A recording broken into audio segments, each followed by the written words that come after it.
to be in his domain, and even in abstention, we choose to recognize his presence.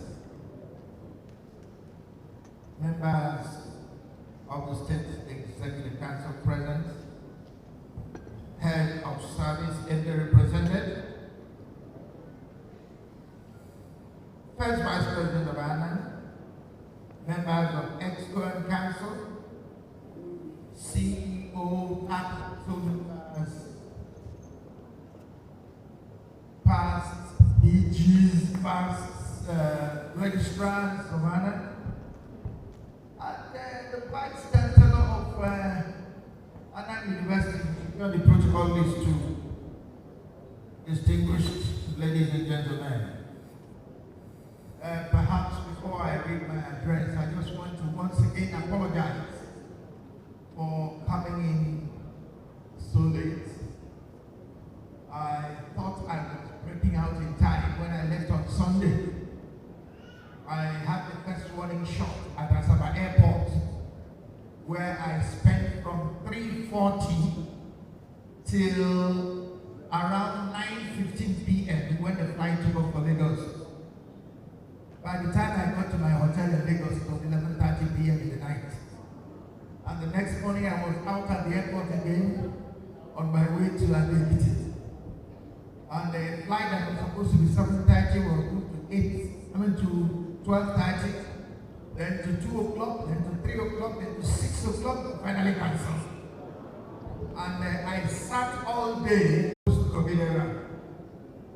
holding here in Ekiti State, the land of honor and integrity. We celebrate Ekiti for the values it embodies as a quintessence of value, industry, and development. Ekiti State is reputed to be the home state of sterling personalities who are leaders in various fields of human endeavor, as well as those who are at the frontiers of research in academic practice all over the world. I salute the Executive Governor of Ekiti State, His Excellency, Dr. Kayode Fayemi, an intellectual of international repute, for the valuable governance skills and experience he has brought to bear in his leadership of Ekiti State.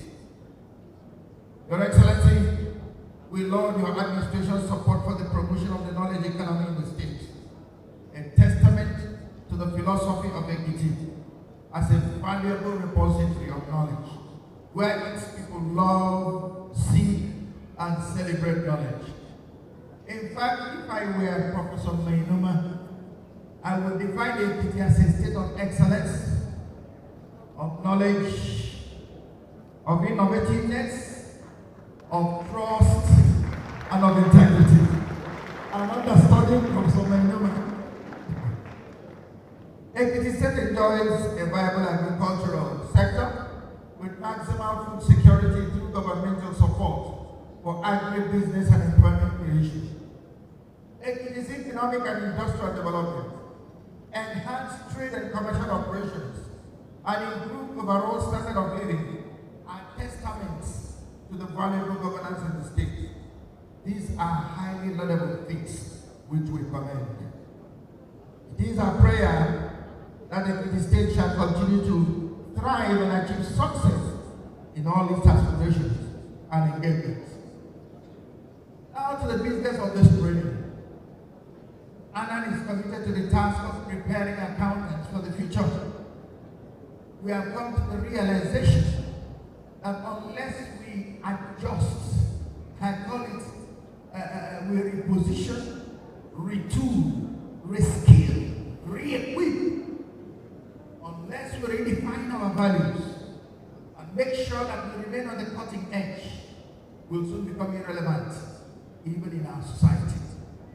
And that's why we're spending a lot of time in making sure that we become future-ready accountants. When we talk about the digital accountant, the digital economy, we are talking about the future that has already arrived.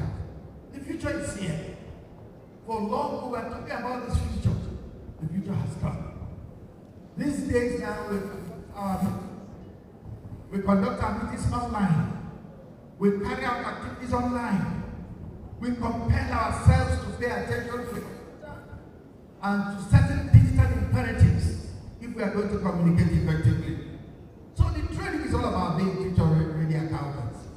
And this training session is the last of the year as we round up series of teaching.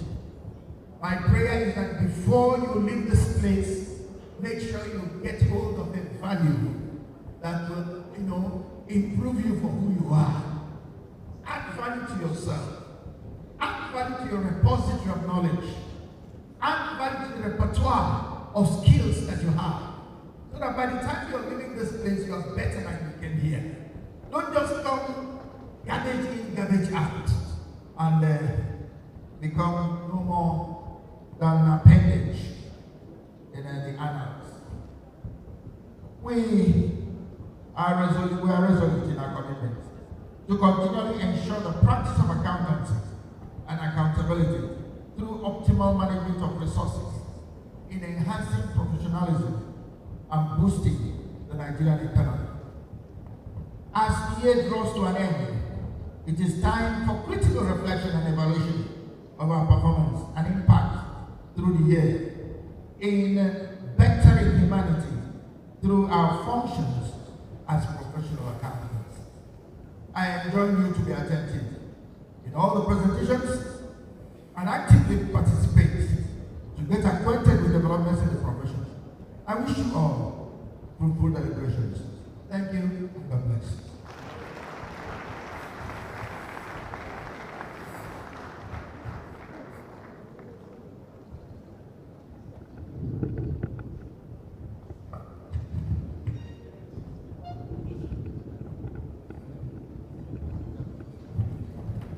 Please, let's celebrate the President and Chairman of Council of ANAN, Reverend Canon Professor Benjamin Junior Mississippi.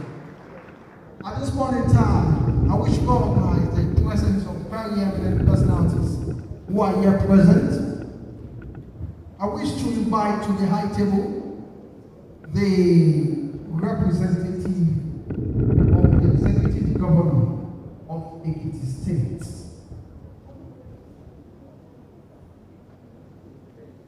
Sorry for the mix-up. The representative of the Honorable Speaker of Ekiti State, Right Honorable Fumini Afunye, is here being represented by Honorable Yemi Oshatui.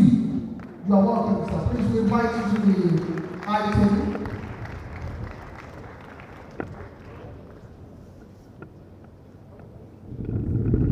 We apologize for the mix-up, sir. Recognize the Attorney General of Ekiti State, Mrs. Olanike Olanika FCA.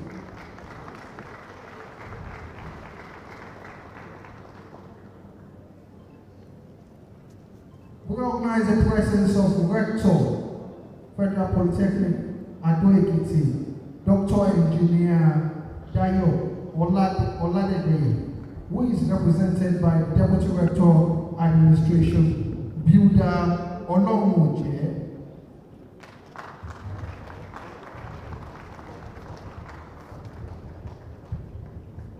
We recognize the Bosa, Federal Polytechnic, Ado Ekiti, Sir Omodara Kehinde, FCNA. You're welcome, sir.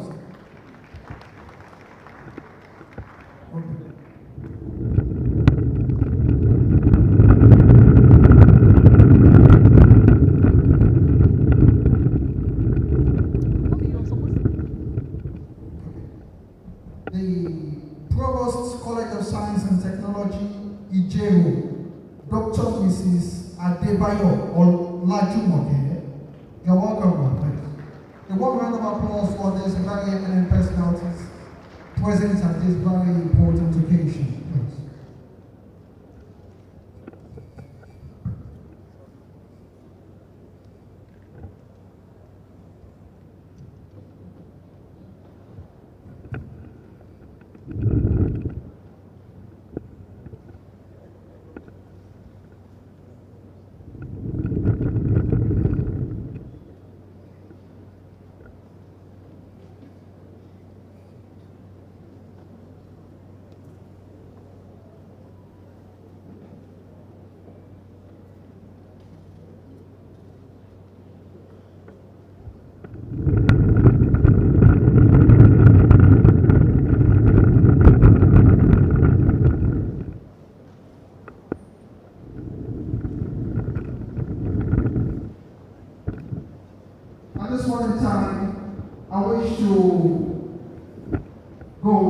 next item on the list by inviting to the podium the special guest of honor, the head of service of Ekiti State, Ekiti Babafemi, to deliver the opening address for this occasion. Please, a warm round of applause for Ekiti Babafemi, the head of service of Ekiti State.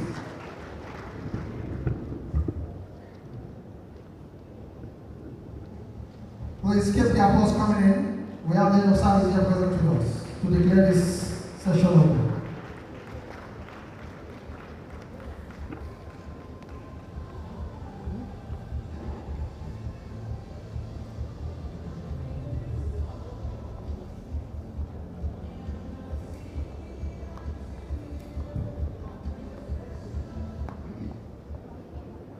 Let me start by acknowledging His Excellency, the Governor of Ekiti State, Dr. John Kayode Fayemi, CON, who is also the chairman of the Nigerian Governor Forum. He actually wanted to be here for some urgent state assignments. However, by about 10 this morning, he sent a message to the state chairman to inform him that he will not be able to come, and of course expressing his appreciation to the entire body of ANAN for holding this program in Ekiti State. The national president and chairman of council of the Association of National Accountants of Nigeria, Professor Benjamin Osusi Oma, the state chairman of ANAN, my brother, my friend, Mr. Shola Alonge.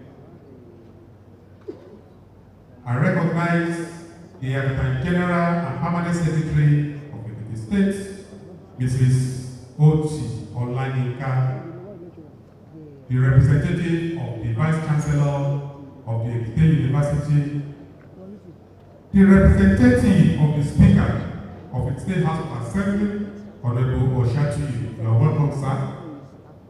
Other national leaders that are here present, state leaders, all members of the Association of National Accountants of Nigeria, participants, distinguished ladies and gentlemen.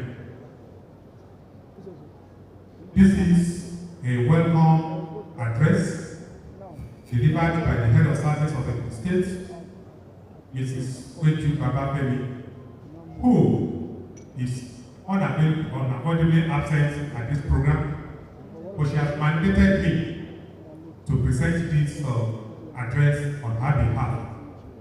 I am Bayo Okayemi, the Permanent Secretary, Office of Establishments and Service Matters.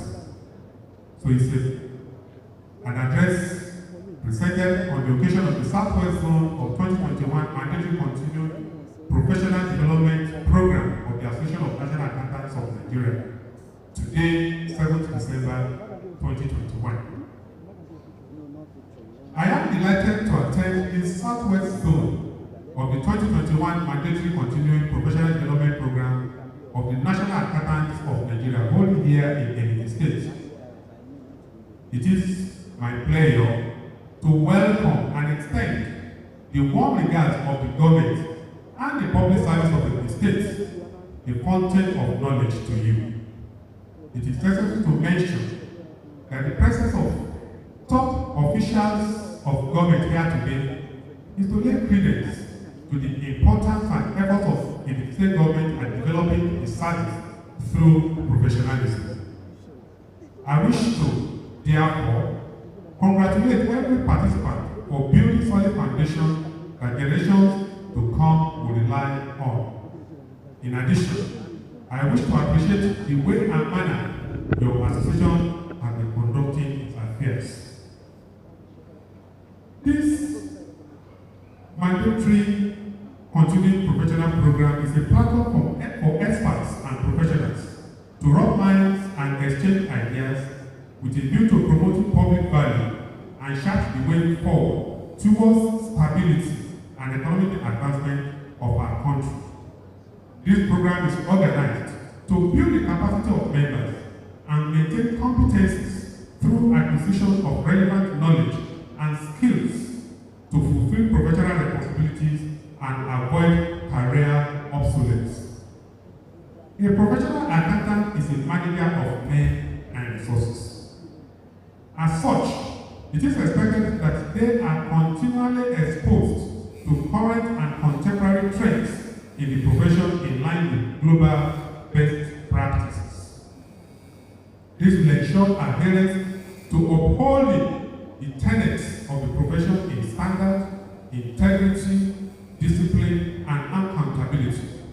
There is therefore no doubt that ANAN is one of the leading accounting bodies recognized by the states and of course our country Nigeria, and I can attest to the fact that the leadership and members of this great body are living up to expectation and making waves as professionals in Ekiti State.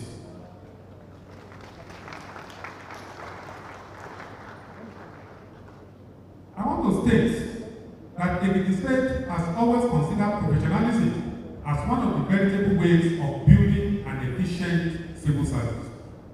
Thus, professionalism is one of the key resource areas of the civil service transformation strategy document that was developed during the first tenure of Dr. John Pioneer administration.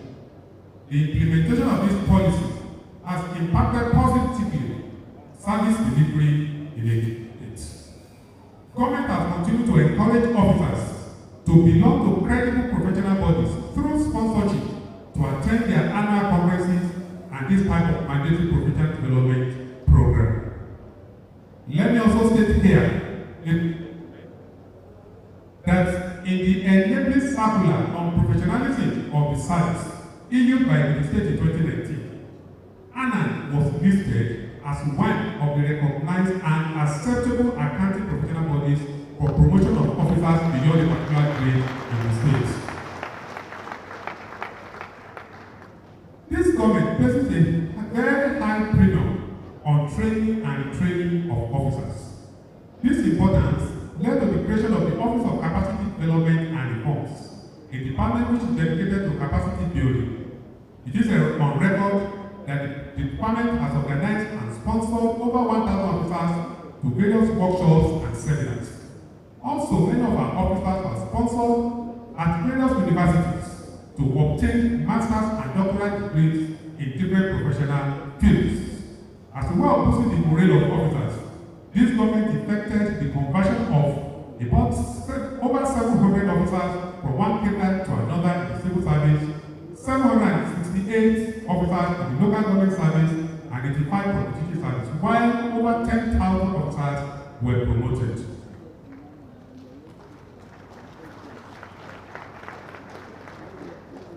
As social partners in the business of governance, you must be seen to be doing your best to promote the profession through honesty, trust, utmost dedication to duty, and loyalty.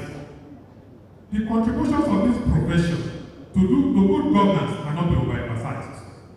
Good governance, as you are all aware, is a result of proper accountability and probity, which will continue to be the watchword of this profession. As professionals that hold strategic positions in all ministries, ministerial departments and agencies, you must exhibit courage and offer professional and objective advice to your accounting officers and chief executives at all times in the management of the main resources of government. Distinguished ladies and gentlemen, as members of this professional body, it should be noted that continuous progress is the key to success in any walk of life, and one cannot achieve higher goals without consistent professional training. This program is aimed at building the capacity of your members through well-thought-out career development initiatives. The program will also enrich their frontiers of knowledge and expand their horizons as professionals. I therefore like to urge you to take advantage of this program to further equip yourself. Endeavor to make the program interesting beneficial to you and come up with resolutions that will further propel our country to achieve higher economic development. I want to appreciate the leadership of ANAN for showing and security in the state. It is also a testament of the confidence of leaders across the length and breadth of our nation in the leadership, integrity, and competence of our governor, who is also the chairman of the Nigerian Governors Forum, Dr. Ekiti. I therefore want to congratulate His Excellency for the great things he is doing and will continue to do in our state, Ekiti, and Nigeria. Finally, distinguished ladies and gentlemen, it is my joy to once again welcome you all to Ekiti. Please feel free to express the good hospitality of the state to give room for memorable and lasting experiences. It is on this note that, on behalf of His Excellency Dr. John Ayodele, I want to declare this conference open. Thank you, and God bless you all.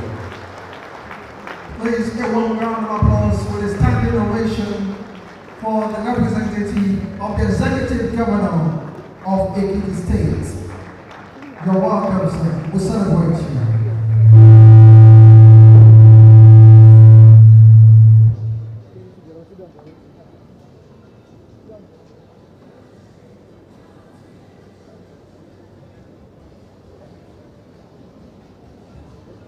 At this point in time, we should recognize the presence of former ICANN Chairman Ekiti and Bosa College of Health Science Ekiti, in person of Mrs. Aloge Fuminayo Bukola, FCA. Well, manage your presence, please. One round of applause. Welcome. At this point in time, we will be inviting Google messages from the Speaker, Ekiti State House of Assembly, which will be followed by Google message from the Accountant General, Ekiti State. You're welcome, sir. Honorable Speaker, you're welcome, sir.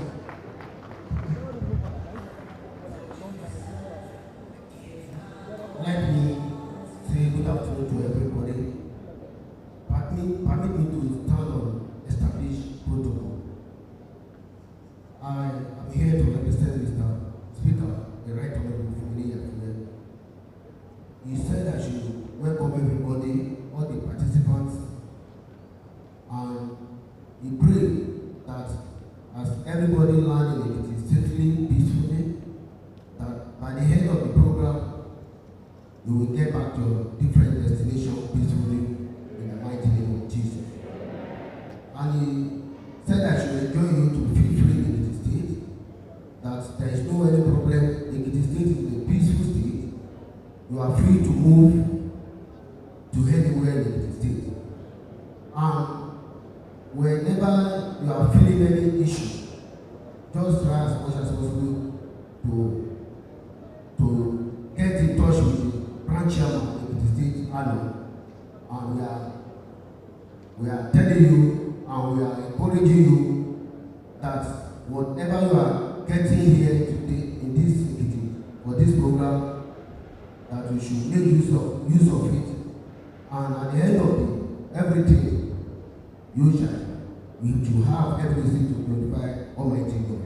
Thank you, you are welcome. Thank you. A warm round of applause for the representative of the Speaker, Ekiti State House of Assembly. A testament to a very dependable and great government, the government of the people, by the people, and to the people. It is on this note I wish to invite to the podium Accountant General of Ekiti State to deliver the Google message for this occasion. She is Accountant General and Permanent Secretary, Ekiti State. You're welcome.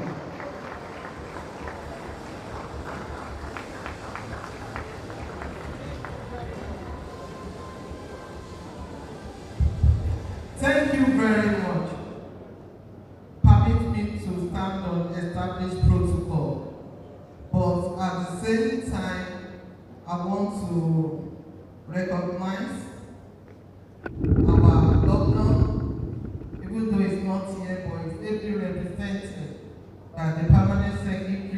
of Establishment and Manpower Development in the person of Mr. Okweyemi, the Chairman, the National Executive Body, under the leadership of Professor Benjamin Chuka Osisioma. You are also welcome, sir. Other members of the high table, please forgive me if I don't mention your name one by one. Time is a major factor here this afternoon. And my dear brother too, the chief host, the chairman, ANAN Ekiti branch, Mr. Joshua Olushola Aloge, you are recognized. God bless you. Well, I was told to give a goodwill message. I said I should be one of the people that should even be giving the goodwill message because I'm an accountant as well. I want to appreciate the body, ANAN, for putting the MCPD together here in Ekiti State. And as you can see, for those of us that have been here since yesterday, you will agree with me that Ekiti State is the best place to have the MCPD in Nigeria.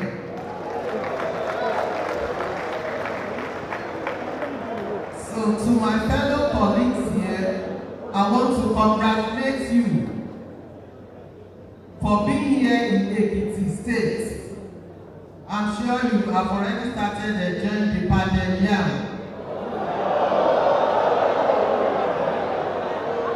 The chief host, what are you doing?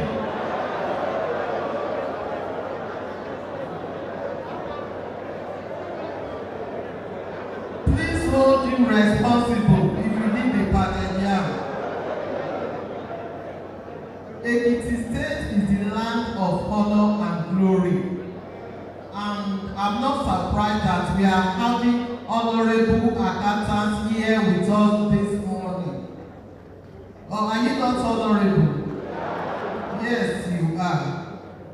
Please, the main thing here is that I've looked through the program and I've seen that what we have in stock for you are very, very useful to empower us to discharge our duties effectively.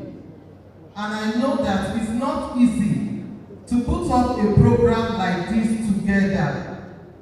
So please let us listen attentively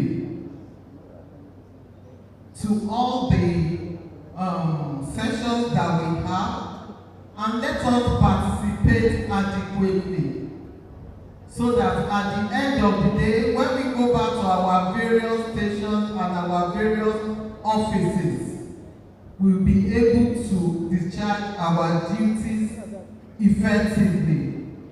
And please, my advice for you as a fellow accountant is that at all times, we should not forget the vision and mission of ANAN. We have it in the package. Integrity should be our watchword. Accountability should be our watchword. And in our various offices, we must be seen to the people that we are accountable to, that we know what we are doing.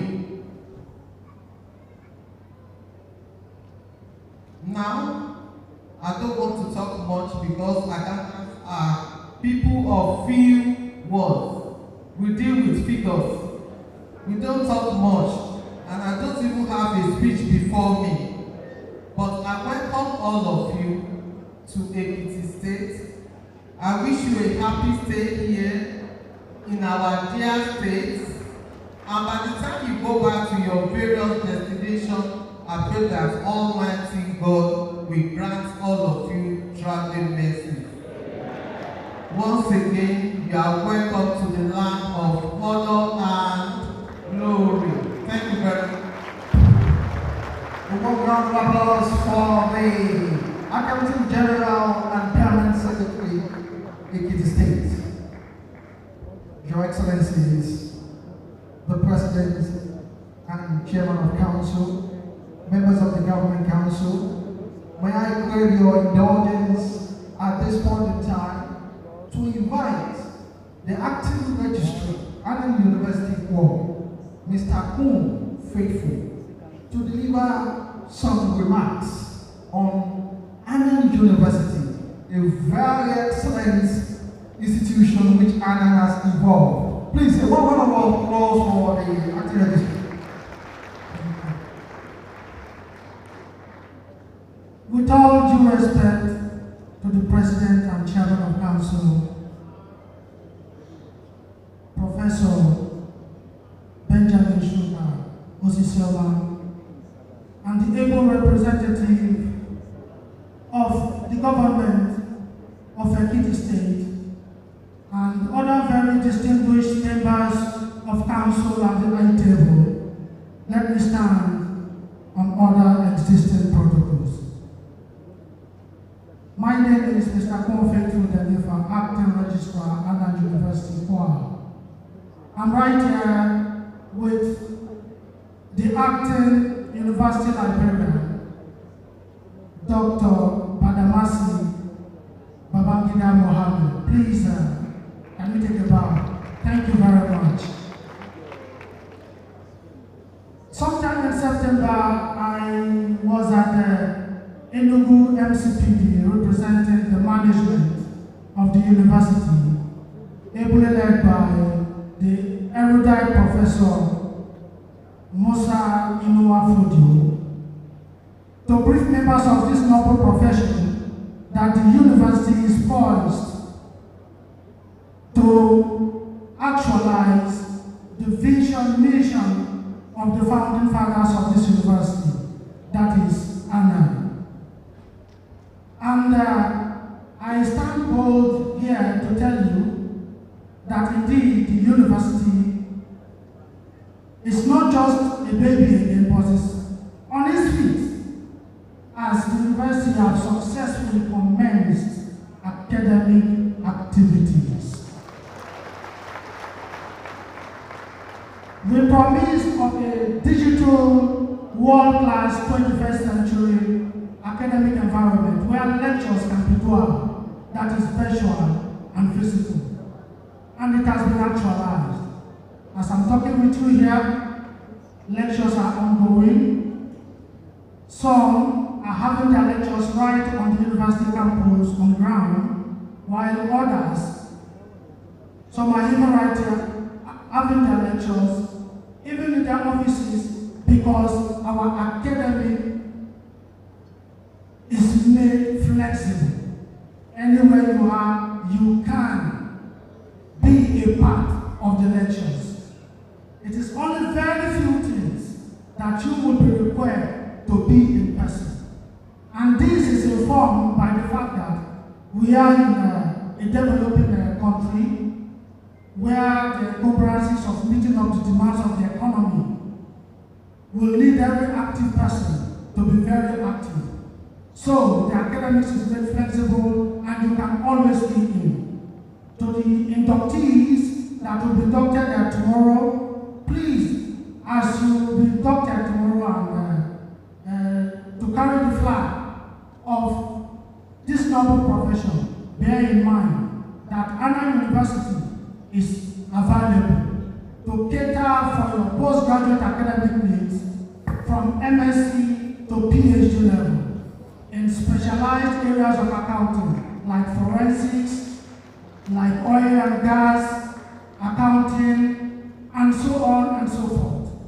It is the only university in sub-Saharan Africa that is making these facilities available. It is equipped with world-class e-facilities, e-library. Anywhere you are as a student, you can be in. And you can be a part of all the lectures, of all what have been taught. Right now, people are having all what is taught in ANAN University right in their laptop, on their tabs, on their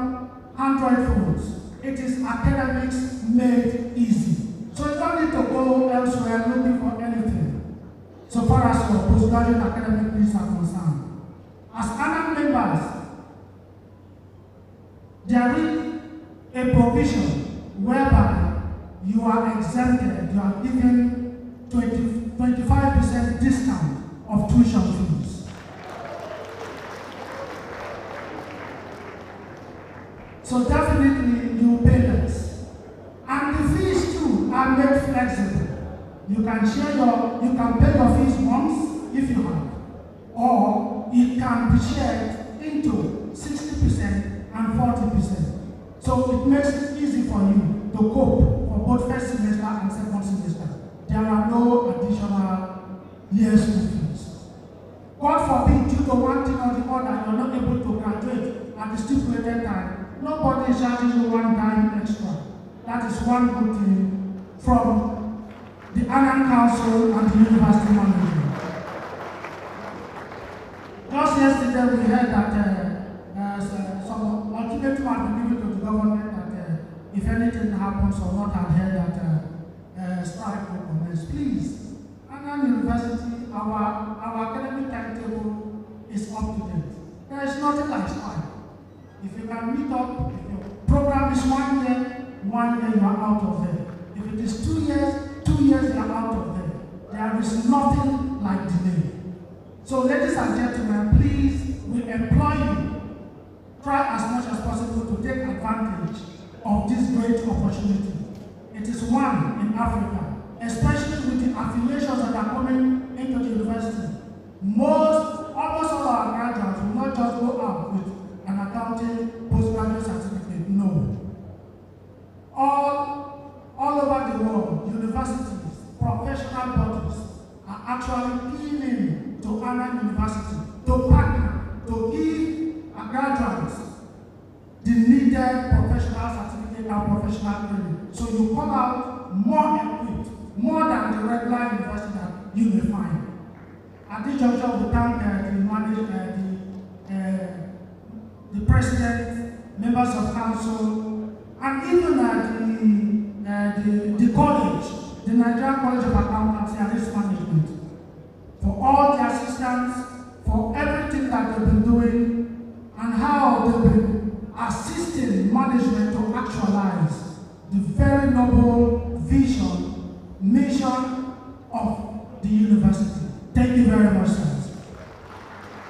At this juncture, I leave you home, wishing you, especially the inductees, a very worthy and blissful induction tomorrow. And for the rest of the program, please have a nice day. Thank you very much.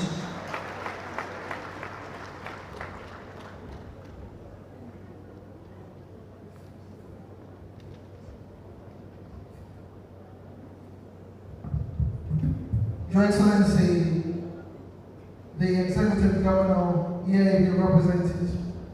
At this point in time, in our show of appreciation to our very eminent guests, I wish to invite the President most respectfully to present ANAN souvenir bags as memorabilia for this occasion. Mr. President, sir, I wish to request that you present the souvenirs to the governor, who is here represented by the head of service.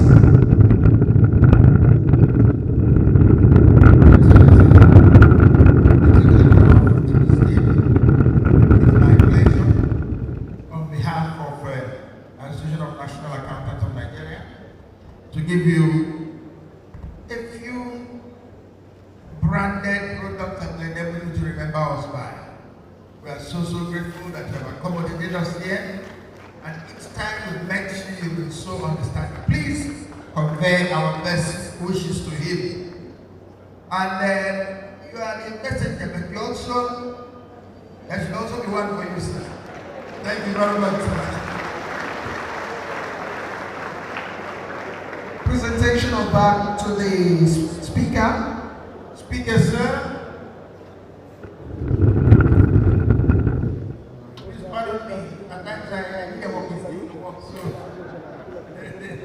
Thank you very much for coming. Please extend our very best wishes to the Speaker. Yesterday he received us, and today he's here again in your prayer, he's here in you. So please, for yourself and for the Speaker, thank you very much. Representing so many about to the head of service, who is here able to represent it? We've already presented the head of service. They are going to the General and Permanent Secretary. Well, if you're the head of service, I want you.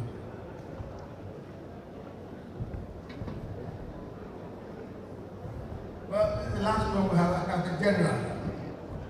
We are happy to say you are not a woman of words but figures. So don't worry about the words, just transfer the figures to us. I'm very grateful, thank you very much. Thank you. Thank you, Mr. President. At this point in time, we invite the Chief Executive Officer of the Association, Dr. Nurdin Abdullahi, MNI, FCNA, to deliver the vote of thanks for this occasion. You're welcome.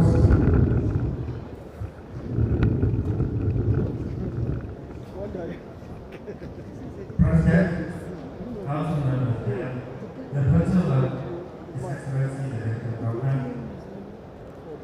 Top Governor, President, my eye on behalf of the President, Council, and the entire members of ANAN, express our sincere gratitude to the good people of Ekiti State and the Governor, His Excellency John Kyrie Payne, CON, for the warm reception for this particular program of ANAN.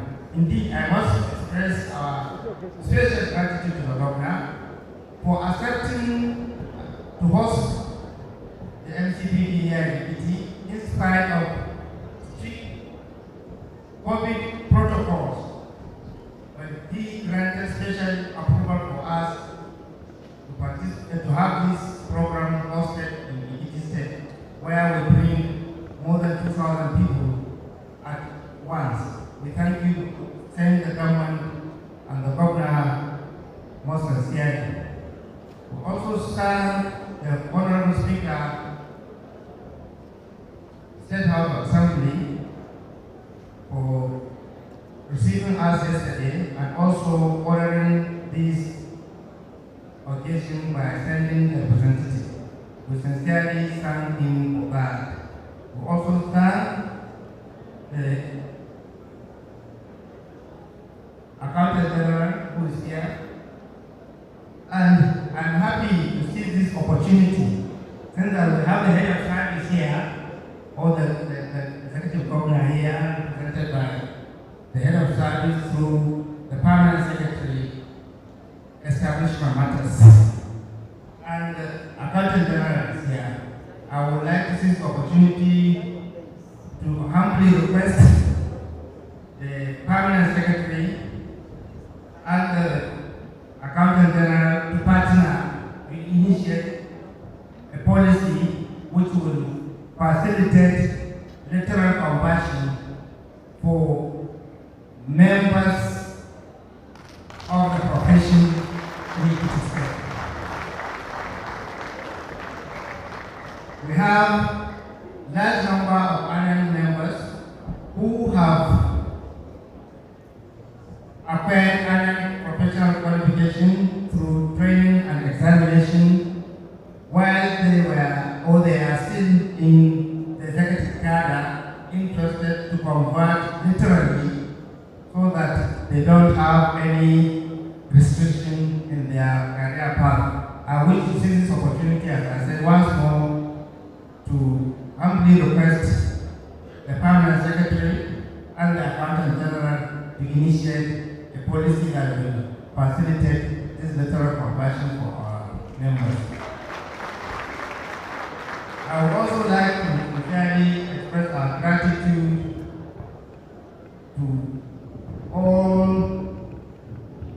that have helped in ensuring the successful hosting of this program in Ekiti State. We were here 6 years ago, and now now we are here again, and we are very happy, and we are happy. We thank all others who have participated here in this opening ceremony. We thank you, Master Scary. We thank you. We thank you. Thank you. A warm round of applause for the CEO of ANAN, Dr. Node Alabulai, MNIFC. Permit me at this point in time to inform you that the ANAN University registration is being done here in Ekiti. And the venue is where we are now, just right at the entrance. You will meet an official who will attend to you duly regarding your registration. Thank you.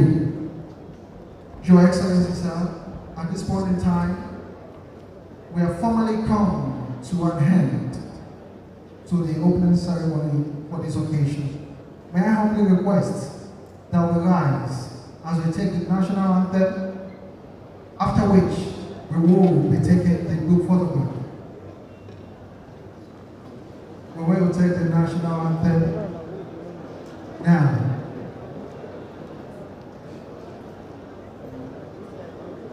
Arise, O compatriot,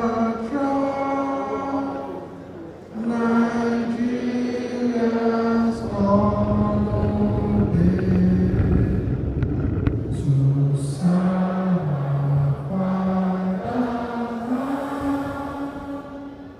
with love and strength and faith.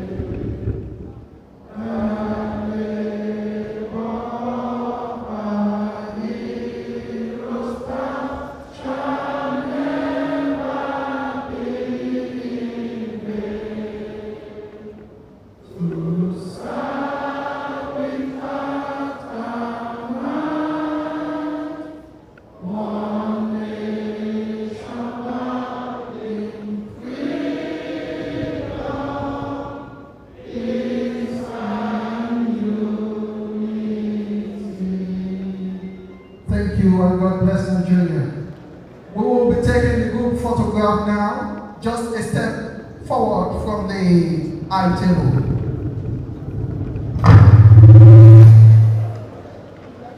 Development goals and reporting.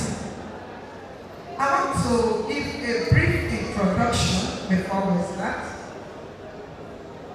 When we talk about sustainable, into suffering, into hunger, into death.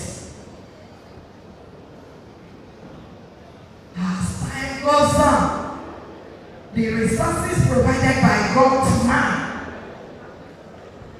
started depletion, diminishing as man explored the world. Until when man now begins to come together to think of how can we sustain what God has given to us? How can we sustain what God has given to us as free resources? That is how the idea of let us sustain the resources so as to kill hunger, so as to drive away poverty, so as to drive away death, so as to make the world a better place for all of us. That is how the idea came on board. The Sustainable Development Goals was born at the United Nations Conference in January in 2012. However, it was launched in 2015. And what is the aim? To end poverty at its all angle. To end poverty globally. To set the world we are living in on a path of peace, prosperity, and opportunity for all on a healthy planet. They want to restore back the dignity of man. They want to restore back what we have lost in the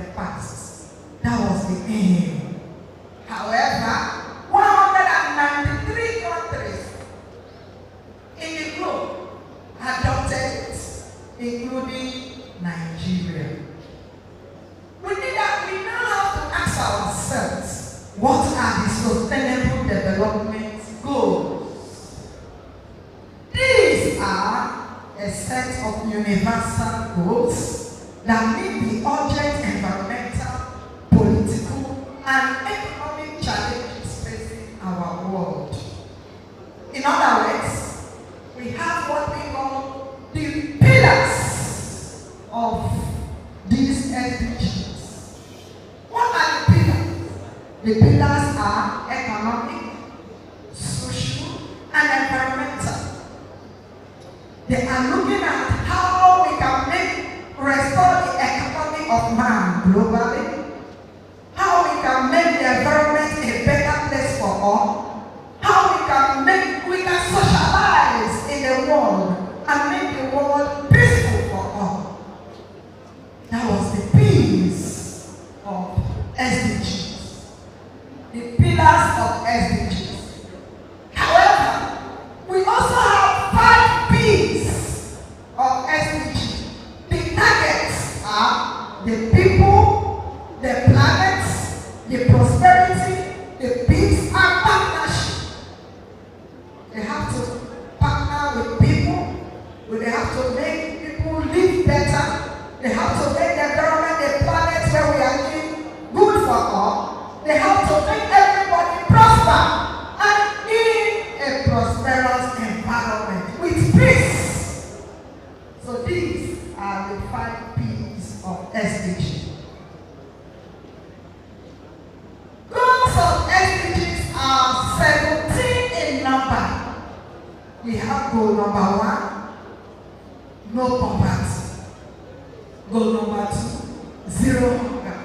Goal number 3, good health and well-being for all. Goal number 4, quality education, gender equality, clean water and sanitation, affordable and clean energy, decent work and economic growth, industry, innovation and infrastructure, reduced inequality, sustainable cities and communities, responsible consumption and production, climate action, life below water, life on the land, peace and justice, strong institutions and partnerships to achieve the goals.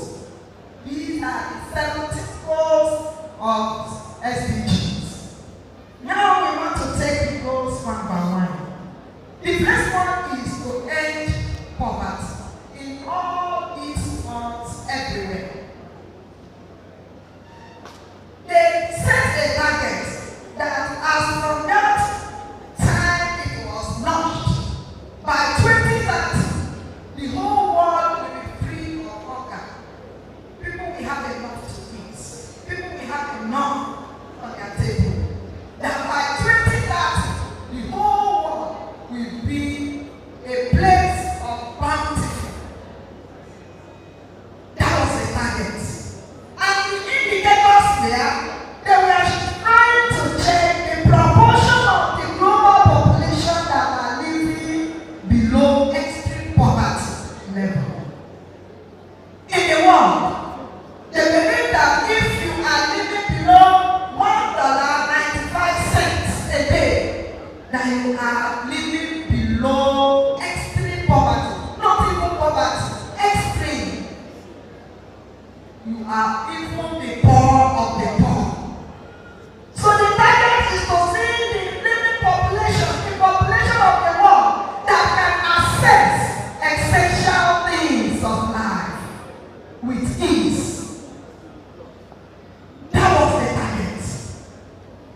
And when they set out to measure this, they were trying to measure that by 2030, poverty will be a thing of the past globally.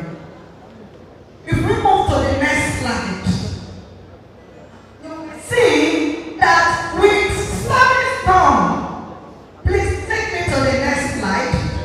Next slide. Next slide. With studies done, especially in Africa, we discover that Africa is still far from achieving or eradicating poverty by 2030. that, you can see what is obtainable in Africa. Extreme poverty. Many people, studies show that many African children go to bed hungry. Many don't have anything to eat.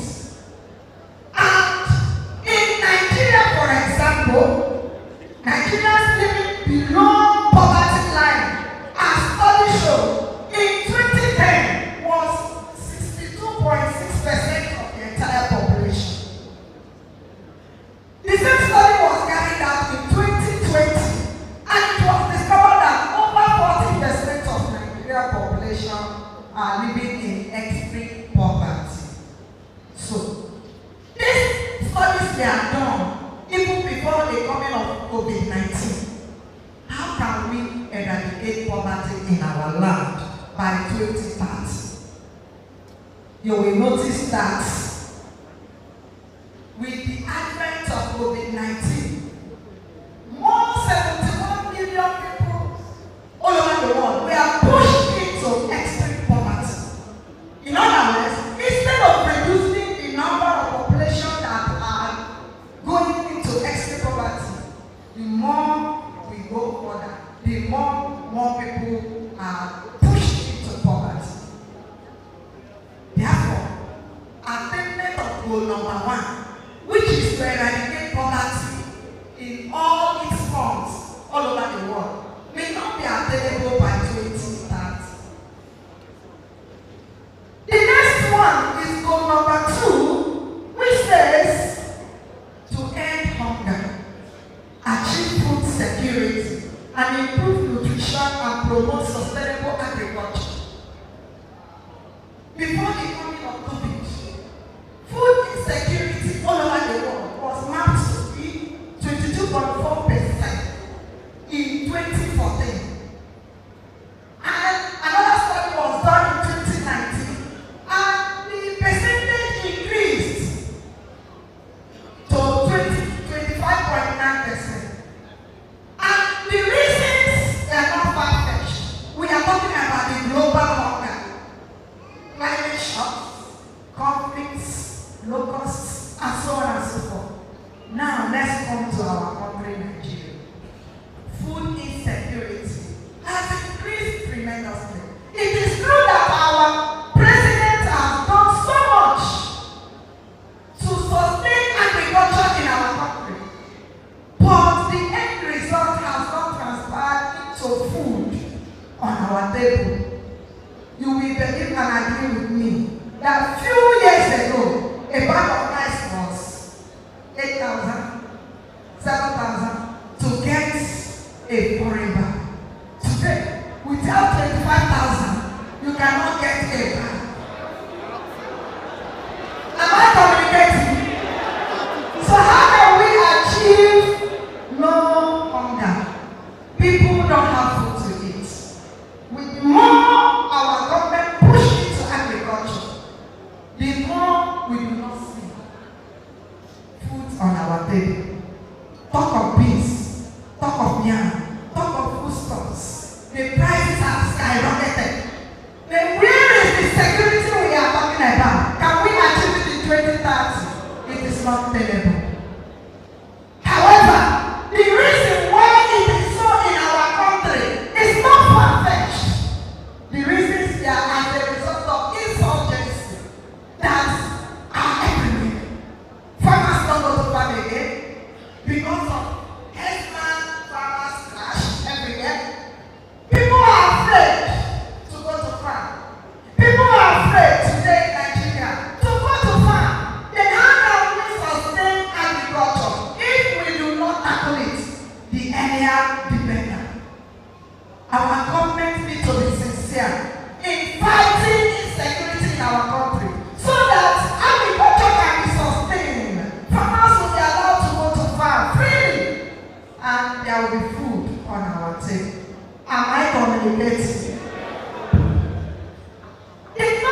by 2030 in this country. Are we all together? The next goal talks about ensure inclusive and equitable quality education and promote lifelong learning opportunities for all. Inclusion and equitable quality education was very slow to achieve in this country. The reasons are not far-fetched. One of the reasons is as a result of miracle centers everywhere. Parents are now sourcing for expos for their children. They buy for their child to take WAEC, for their child to take GCE, for their child to take all these national exams. Miracle centers, where they will be writing on the board for the children. Is that how will we achieve quality education in our environment? We are only trying to give it for them. The goal is saying that even in our public schools, there should be quality education, that teachers should be employed, quality teachers should be employed to teach the children. It is not only when you have the privilege to go to privilege school, that is when you will attain quality education. Even in the village communities, even in community schools, the education standard should be of quality. But today, the other one is the order of the day. Today, the coming up of private schools in our country, private schools that are not supposed to be qualified to be in one building.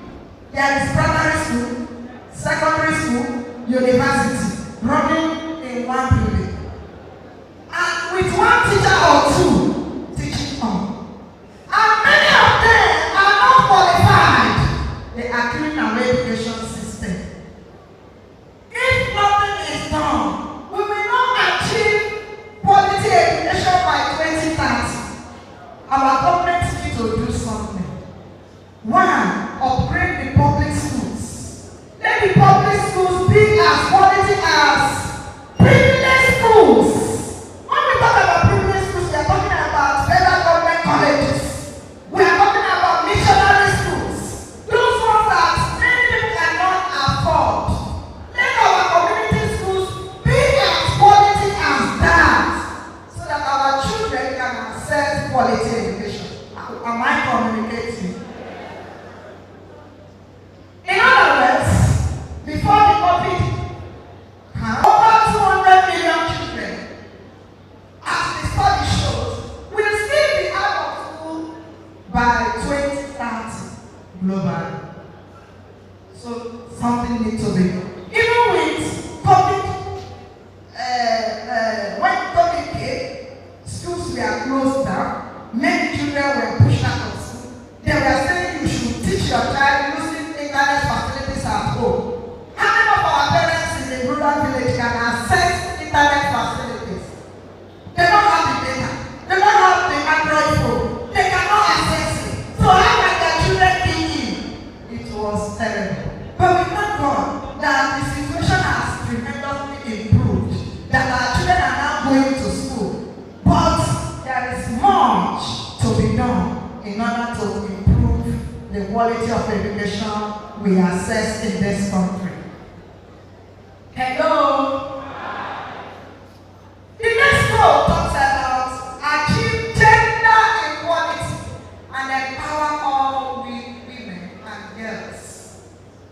Something has been done as far as that one is concerned to achieve gender equality.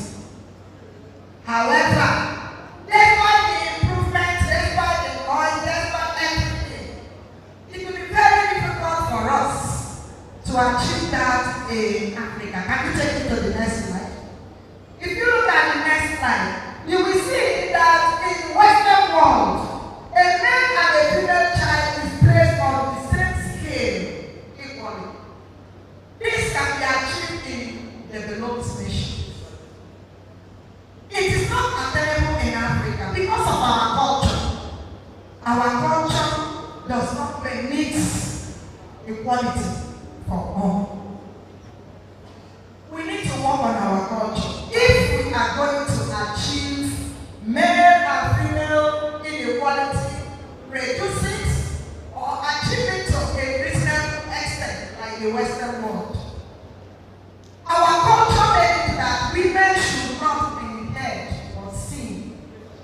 Our culture means that we should train a female child to go to marriage, to be a good wife material, and not to become the governor or president of a nation.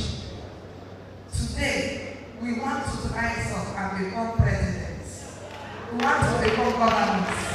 We want to become commissioners. We can do it. Can't we do it? We can do it. We can do it. So, the goal is saying that women should be given opportunity. By 2030, we need equal rights. To have equal rights with men. And we believe that this work will be achieved. By God's grace. We will achieve it by God's grace. The next one talks about ensure availability and sustainable management of water and sanitation for all. Study shows that 2.2 billion people lack safely managed drinking water. Still now, many of us are using the water we pour in our homes, in our compounds, boreholes, treated boreholes. Many of us access water because we have the facilities in our homes. By 2017, a study was carried out, and we discovered that more than 4.2 billion people all over the world lack safety toilet facilities. Maybe use open field method, especially in Africa. So how can we achieve the goal? Take me to the next slide. You will discover that even in Africa, people trek so many miles to access water in the rural areas. People trek miles. Women trek miles to fetch water, to access drinking water. And we are not even sure of how clean those waters are, at least to have something at home. In other words, for this goal to be achieved, much needs to be done, especially in our country. COVID-19 came, and they are saying that we should wash our hands. How many families have water? Soap, washing facilities, hand sanitizers. Nobody. Many families in the rural areas don't have sanitizers. The fight of COVID-19 in Africa and in our country is God that help us to push it. It's God that help us to push that. Because had it came the way it visited the Western world, I'm sure the worst would have happened. Because of what? Lack of washing facilities. Are we all together? The next one talks about ensure access to affordable, reliable, sustainable, and abundant energy for all. To have a sustainable energy needs scaling up. In the past, many of our industries, our oil companies, they are flaring gas. In the past, they were into gas flaring. Stop. You can convert this gas flaring to cooking gas. And the problem was that we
was experiencing recession somehow. But after a while, the GDP started growing, but grew at a very small percentage. Then the coming of COVID now pushed the whole world into economic recession, including our country. We thank God that today we have started coming up. We have started coming up economically. And we believe that by the next quarter of next year, our economy will do well. Our economy will bounce back. If you believe it, say amen. In other words, if we continue to talk about these goals one and one, we may not finish because of want of time. The most important aspect of it is, what is the role of the professional accountants in achieving these goals? That is the area of SDGs and professional accountants. SDGs, where do we fit in? We have seen that we have 17 goals. The world mapped out 17 goals, all in the name of making the world a better place. But what is our role as professional accountants? Where do we come in? Where we come in is that professional accountants around the world can make a significant contribution to the SDGs. We can do this. Okay? In other words, the real SDG implementation will require better communication to improve accountability. Money is involved at all levels of SDG.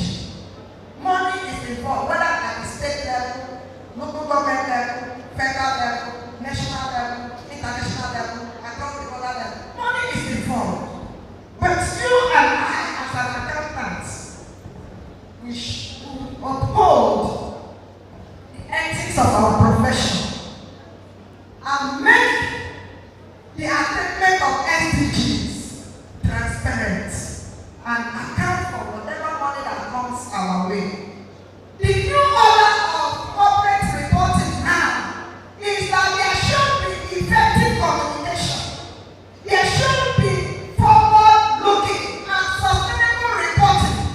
There should be a report that will carry audience needs along. There should be a focus on value creation for the organization and its stakeholders.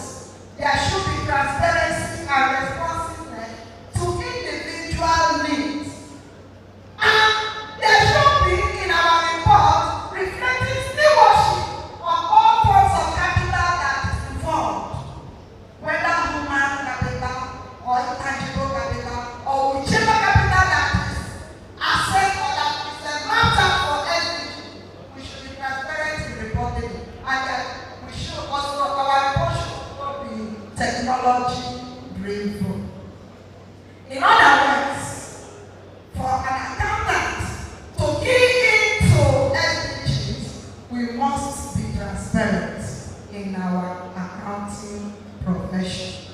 In conclusion, we were not on track yet to meet the goals of SDGs by 2030. More needs to be done in our country.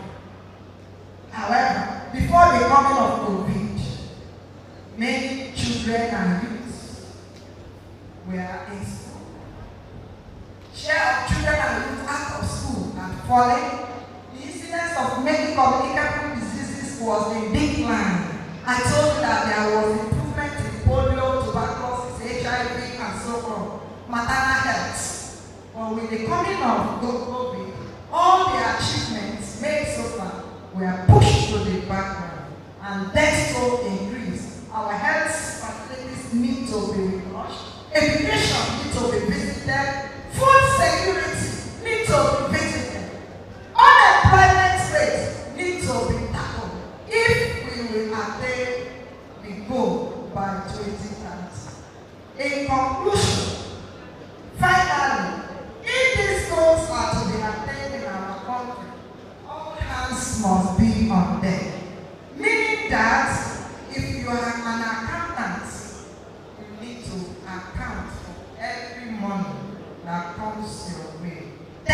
for listening.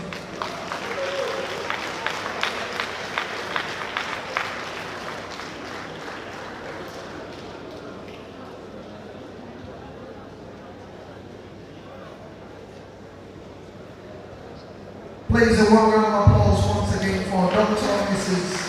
Offo Teresa. At this point in time, I wish to invite the chairman of the City Committee, Chief Peter Ayam FCNA, to give us an analysis of this very important and topic. You're welcome, sir.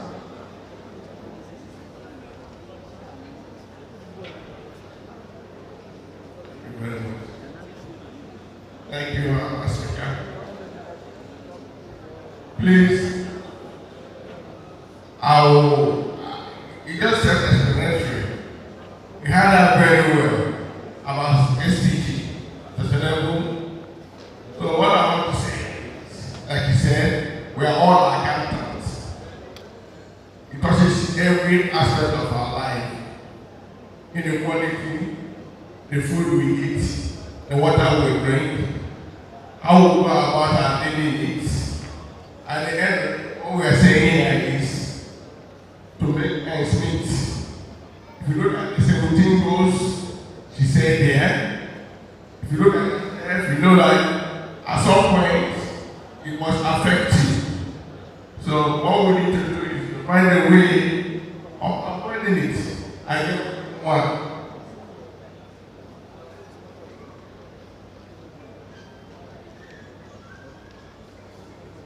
Said we need food on our table. We need food.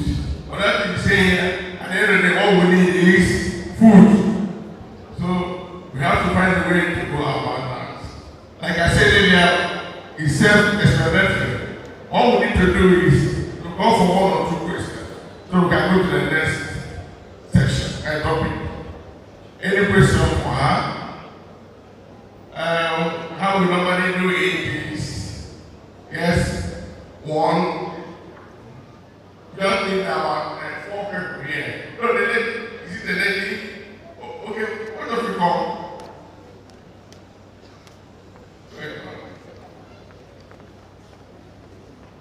Any other? You just say your name, your membership number, and your state.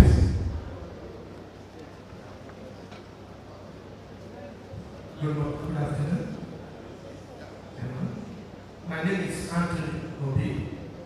I'm coming from Joseph Ministry. I work in Presco PLC.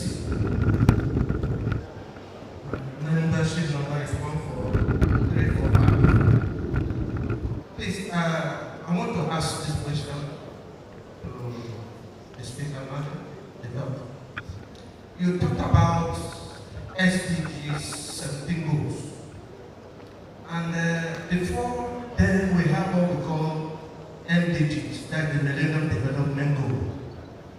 Why SDG again? Because as the United Nations achieved the 7 goals of MDGs before coming to this SDGs, I want to know more about this. Why SDGs? Thank you.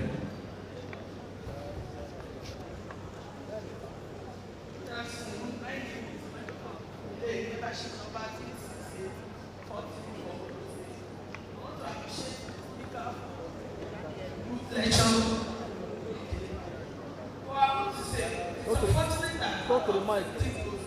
None of it they achieved in 2030. So, it's unfortunate that even because of this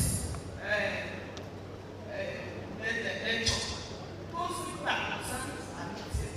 When people that are concerned about this, the professional are to make their goal. I want to ask, in a situation whereby the money is not coming to that and you make it because against for instance, you have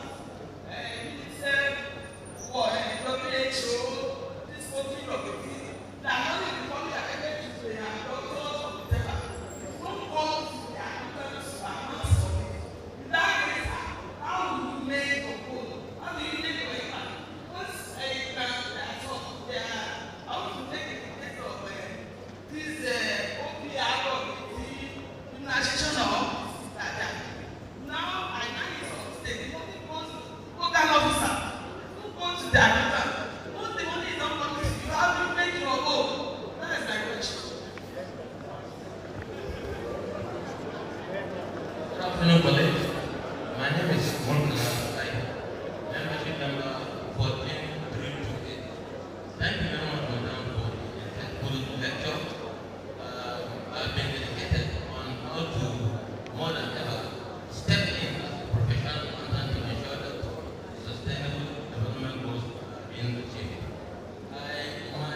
Please, I have another observation which I want the management of ANAN to take with some of the stakeholders.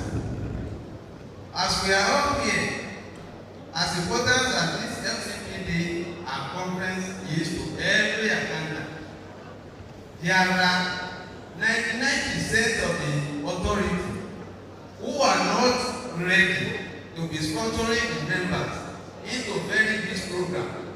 Please, what can you do to assist some of us that the stakeholders are not ready to be sponsoring this MCPD and conference?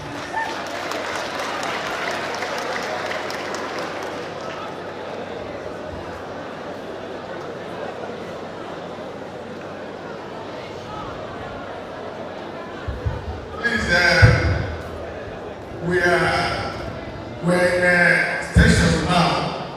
My good friend, that question is very, very good. By tomorrow, I come back during the time to meet the president. Thank you. Please, ma'am. Can come and answer the questions.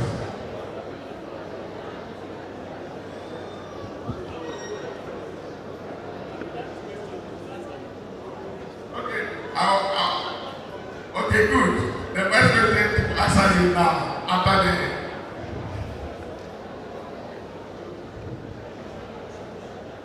Thank you very much for the questions. The first question says, why do we go to SDGs? Has Millennium Development Goals been achieved? No. The goals of Millennium Development Goals have not been fully achieved. In short, when it came on board, many countries were unable to start the Millennium Development to kickstart it. 5 years after it was declared, they were still dragging. There was problem of getting the baseline indicators for it to be measured. But when SDG came on board, they prepared it in such a way that it will enable countries to kick in smoothly. And more than 193 countries kicked into it. It does not mean that the Millennium Development Goals were actualized, but they were now expanded more in SDGs in order to actualize it.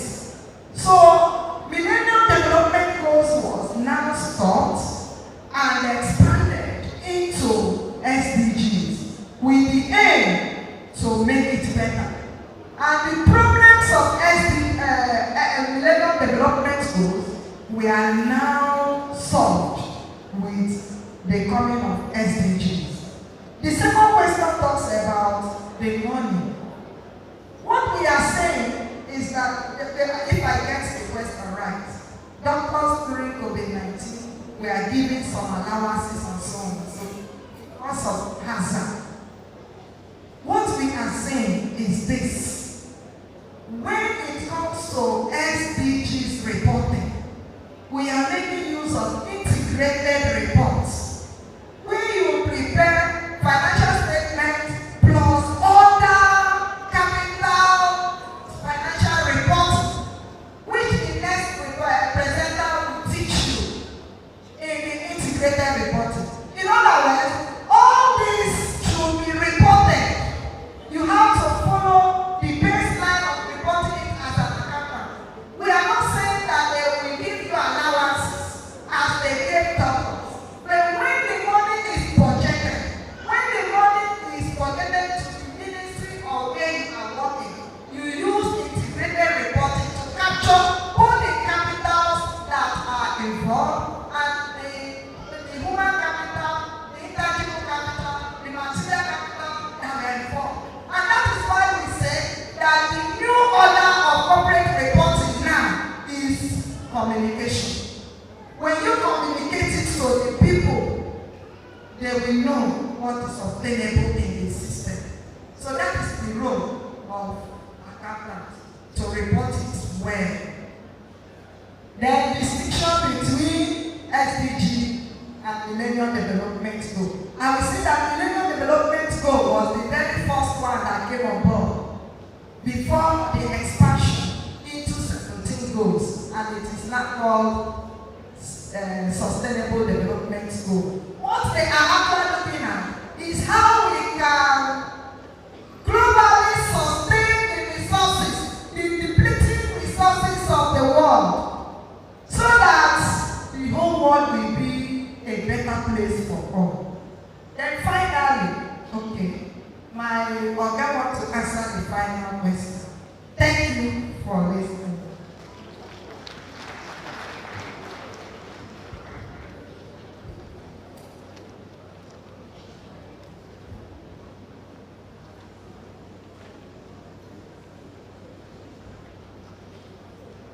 Members of the high table professional committees.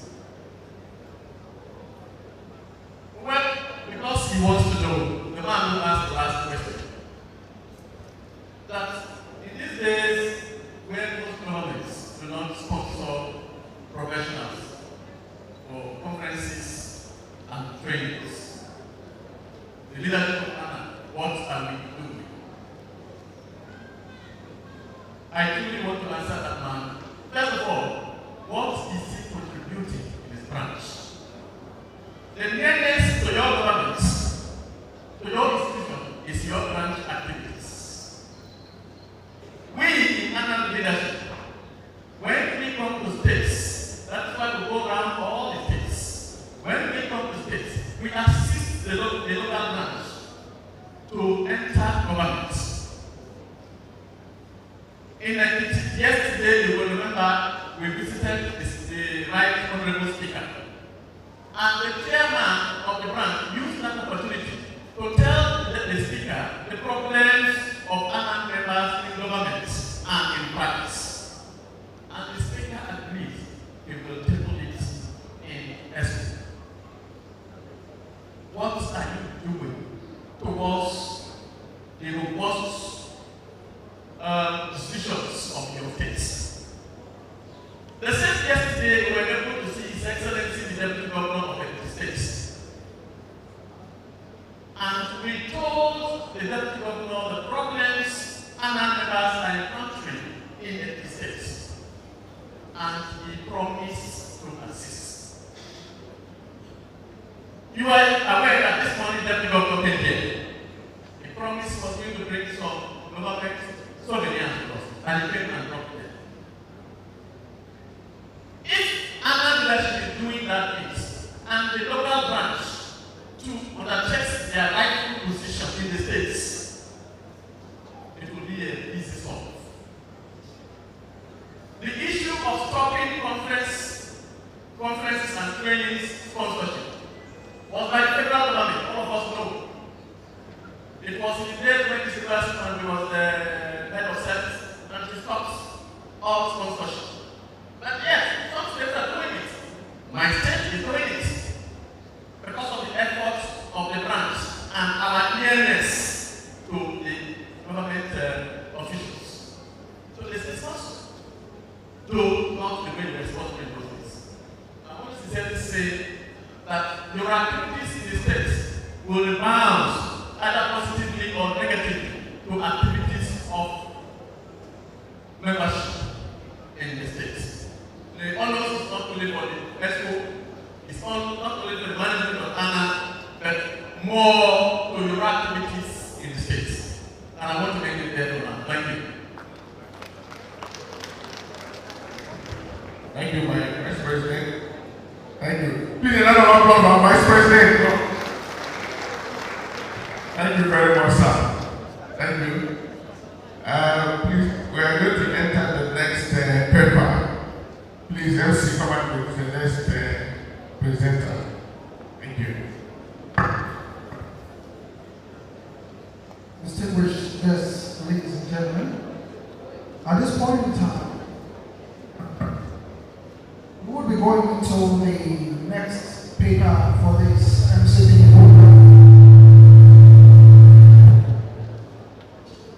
This paper is titled Integrated Reporting and Value Measurement, which is supposed to be delivered by Ms. Dr. Galajori, CM. But He is unavoidably absent, but he is being ably represented by a very sterling intellectual. He is Dr. Lee Solomon Awotomilusi, PhD, CNA, ANAN, CISCN. He has a very formidable intellectual and professional record. He is a former manager of First Bank from 2005 to 2019.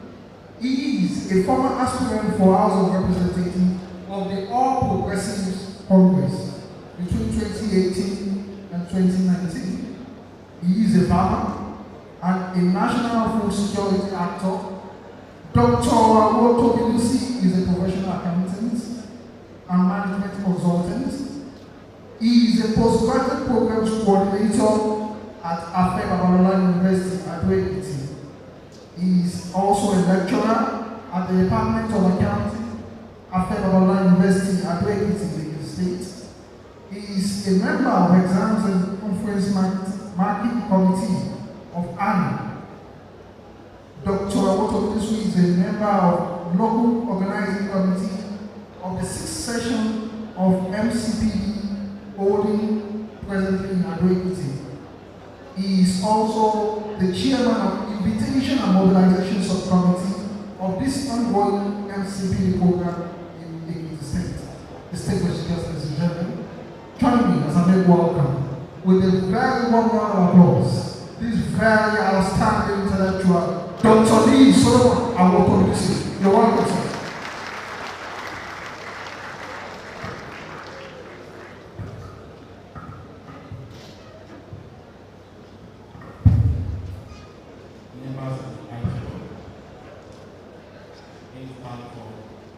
President ANAN, Professor Benjamin Chuka Ositio, the first vice president, and my own chairman, Exam and Conference Marking Committee, Dr.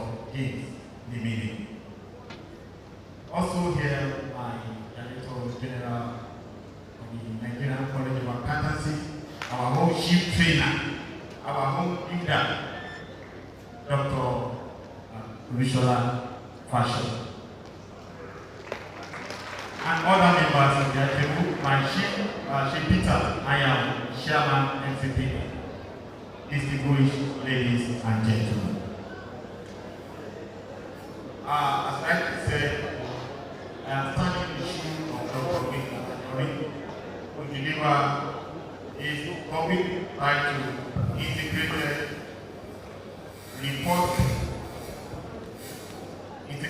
Reporting and Value Measure.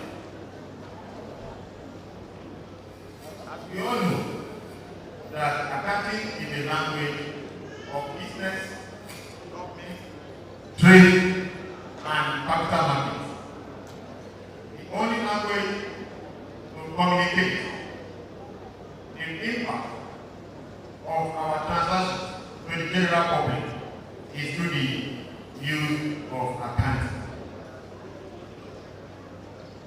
Before now, the accounting has engaged a series of reporting, starting from corporate reporting. We were also talking about sustainability reporting. We talked about governance reporting. I think we're also taking through the regulatory reporting. All this reporting has been in isolation. They have been taken on individual basis. But integrated reporting and value measurement is coming from the angle specifying how to harmonize all this reporting, all this report, to bring out value. What value are you bringing? What value are you adding to the stakeholders?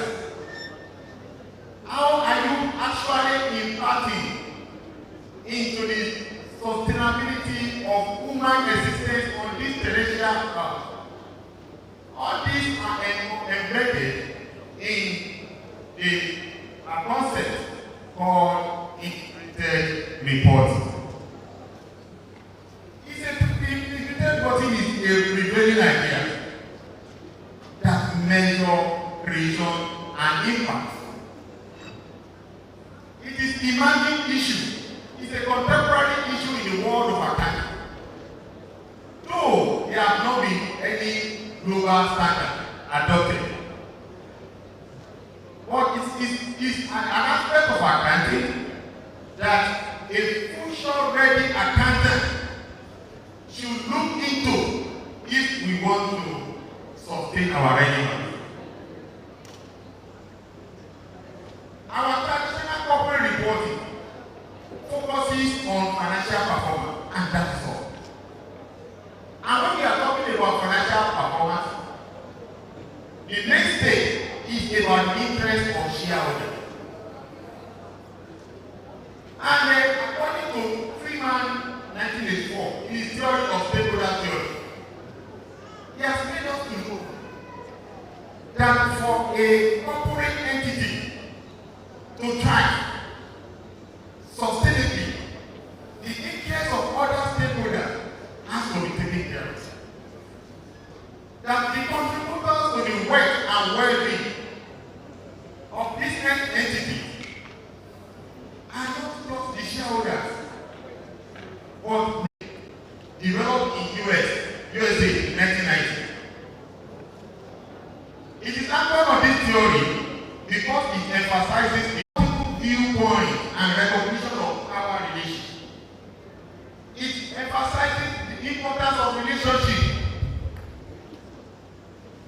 No company, no man is an island. We all need one another.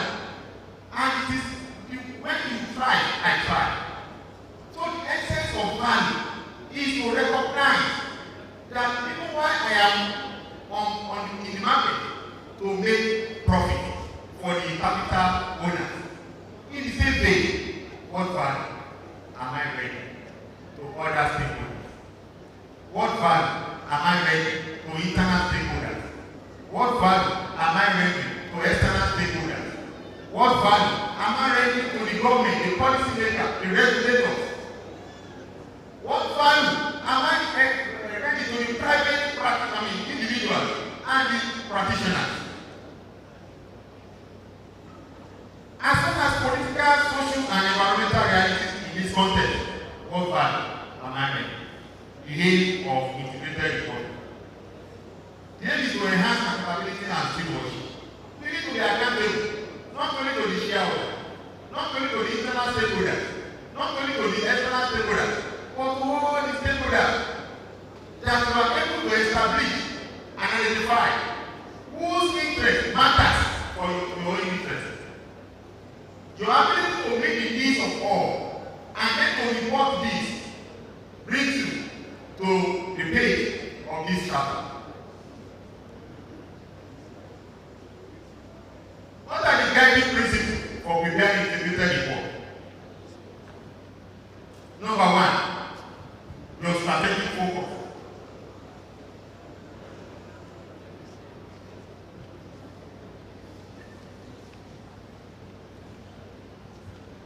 Number one is your strategic focus. Two is your connectivity of information.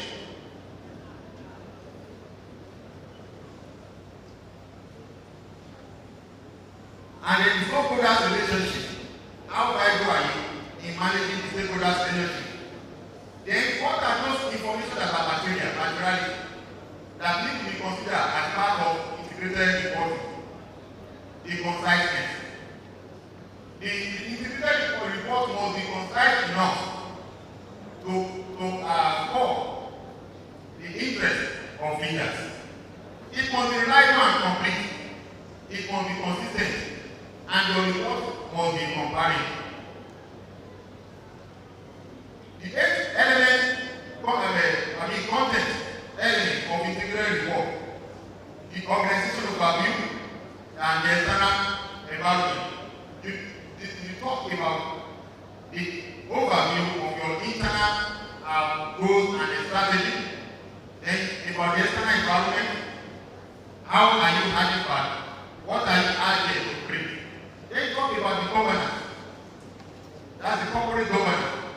Then the business model, your plan of how to make profit, how to sustain yourself in business, and how to make value for other stakeholders. Then in that report too, that will capture the strategy and the resource allocation, the risk and opportunity, then your performance, which is the financial performance and non-financial performance. Then the outlook, what challenges and uncertainties is the organization likely to encounter in pursuing the strategy, and then the basis of your presentation.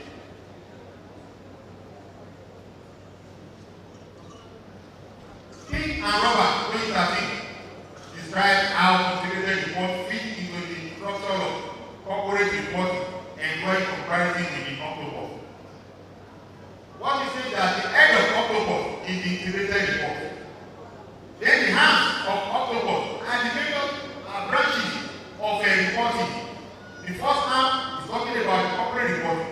The second hand talking about the governance reporting. The other hand talking about sustainability reporting. The other one talking about regulatory reporting. But the harmonization of all these reports with the view to establish value that you are really creating brings about the practice of integrated reporting. Integrated reporting encompasses every other reporting, and it brings about the establishment of actual value you are creating.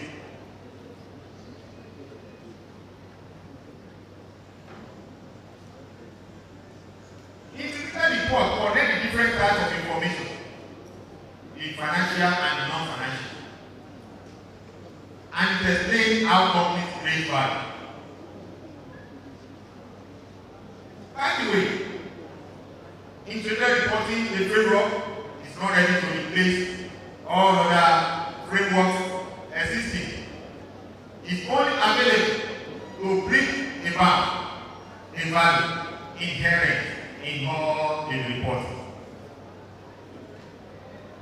From the diagram, you can see how integrated reporting has harmonized the financial statement as a corporate reporting, the management reporting, that's management committee, the governance report, the environmental and social impact, and the corporate communication. It is the umbrella body that brings all this under its roof with the motive of establishing the actual value. With all this reporting, what impact have you made in enhancing lives?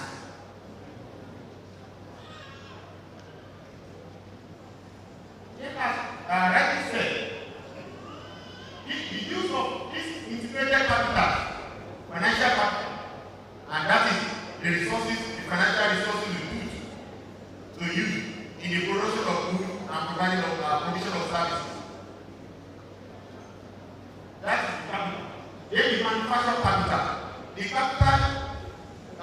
manufactured capital used.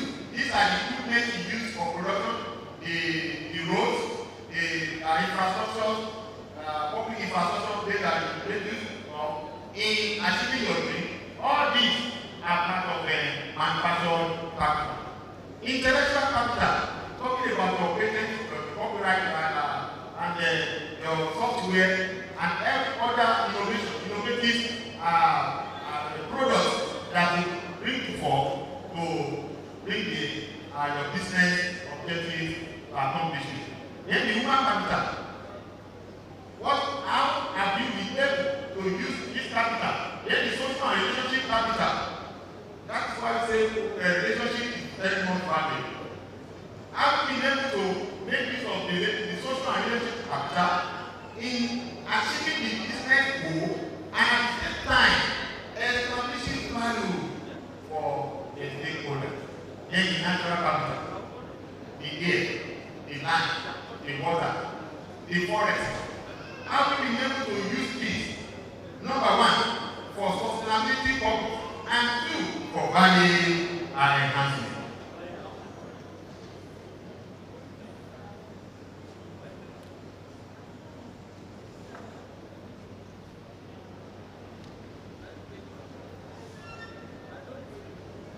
Integrated reporting in Nigeria.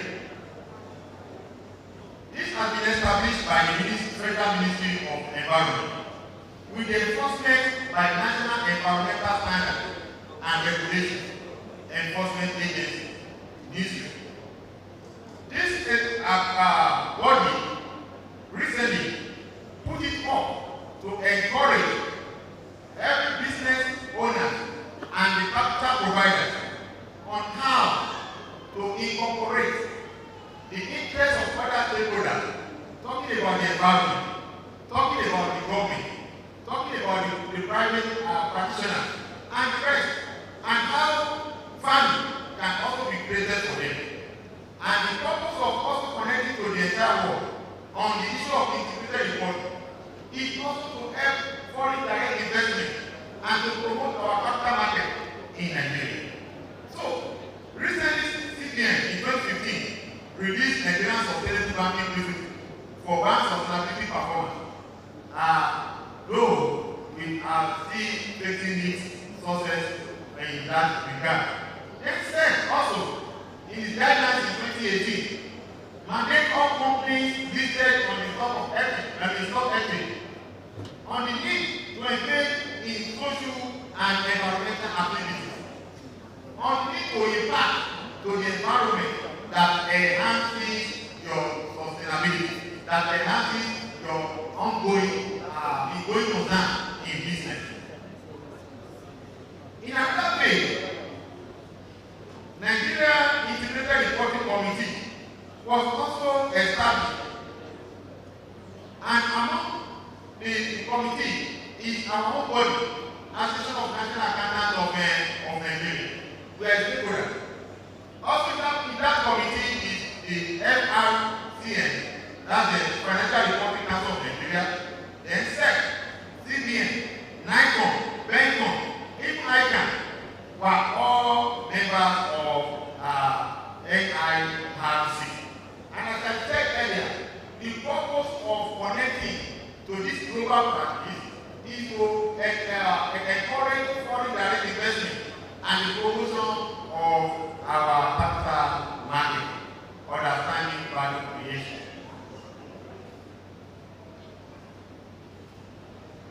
Value creation can be achieved through a management process. Number 1, of defining. You have to define the value. You have to create the value. You have to deliver the value. And you have to sustain it. And then you have to measure it. So value is defined as establishing and prioritizing stakeholders, as said in them. Your ability to establish and prioritize your stakeholders and understand how relevant they are to your organization and the organization purpose and strategy, and then assessing how to balance their respective needs and expectations that brings about what we call value. Effective stakeholder engagement allows different of perspective. That is in your move to establish value.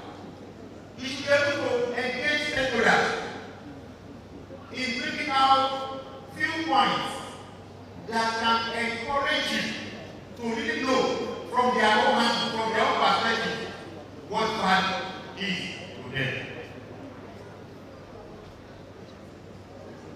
So value can be defined from the perspective of the customer, the investors, employees, suppliers, and all other stakeholders. Value is created through the organization's purpose and business model. Taking into account all resources, capital, and relationships in an integrated way. And in the global end, in the global front, a number of bodies have engaged on how do we measure a value created. An example of the work done by Royal People Group was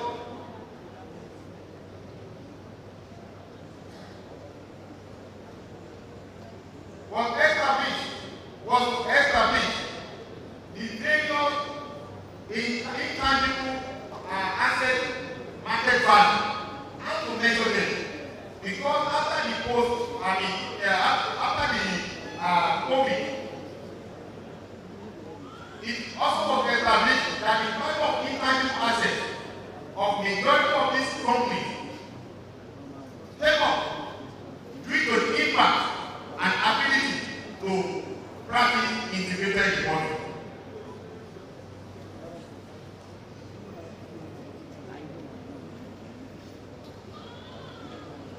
Valuation cannot be sufficiently captured and measured in financial terms.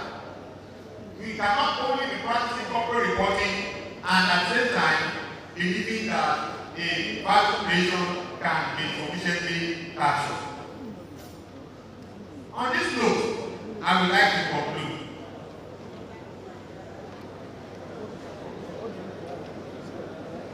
Because of our time, I'd like to conclude. In conclusion, the modern professional accountant must understand the concept of valuation and value measurement through the measurement of impact and valuation methodology. The stakeholders and their corresponding value must be determined through the identification of key performance indicators.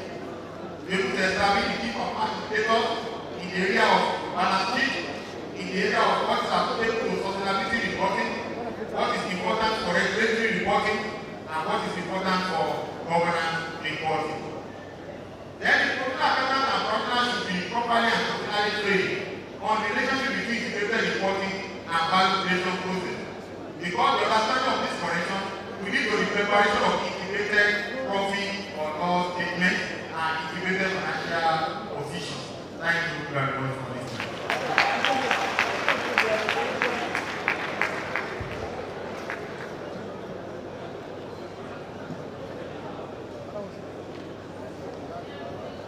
You're welcome, sir. A very warm round of applause for this very intelligent speaker. At this point in time, I wish to invite the Vice Chairman, MCPD Committee, Mrs. Ekiti Ofoedo, FCNA. She's to give us an analysis of this paper delivered by Dr. Lee Solomon, representing Dr. Lee Garajoy on integrated reporting and value management.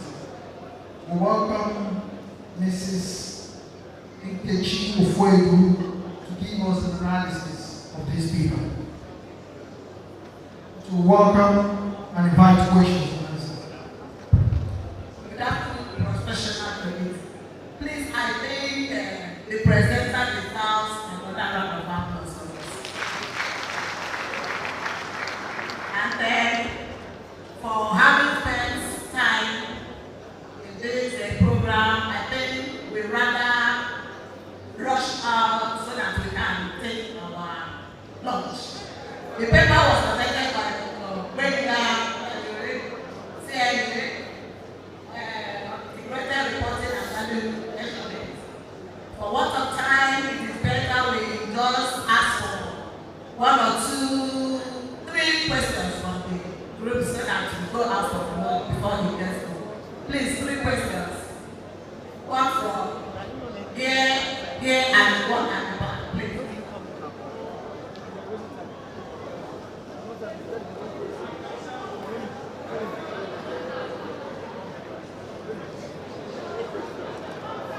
We invite questions and answer questions.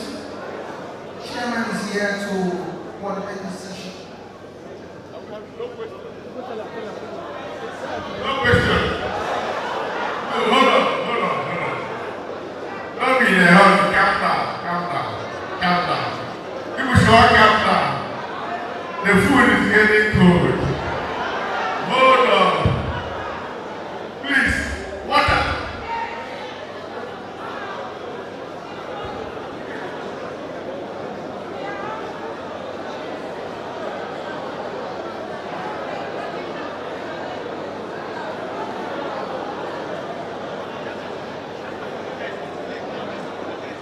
Please, I'm so sorry. Tomorrow we'll make it abandoned. Or there's water where you carry your food.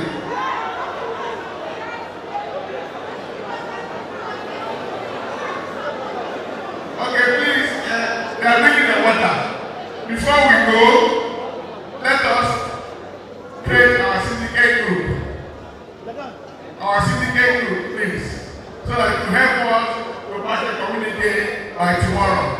Before then, I want to recognize my MCPD committee members. Are they here? My MCPD committee members. Where are they? Are they here? Please, can you come? MCPD. Well, okay, let's start from here. We have we have 1A is A, this B, this C, this D. Okay, we have to be 5. So let's start again. We have 5. Overflow. Okay. No, I don't think they are. Are you ready up there? No, they will join us. They will join us. So, please, can we get chairman and secretary for the syndicate group? Please, my syndicate committee members, come ahead, please. I want to see, nominate somebody for the chairman and secretary for syndicate group. We are going to give you a marvelous gift for the year. The people that will go first will go home with a lot of gifts this Christmas. A lot. So don't joke with the syndicate group. Don't joke with it. So please, chairman, secretary, number 1, number 2 here. Chairman, secretary, number 3, chairman, secretary. Please go, nominate yourself and come out. Number 4, chairman, secretary, and number 5 here. This is number 5.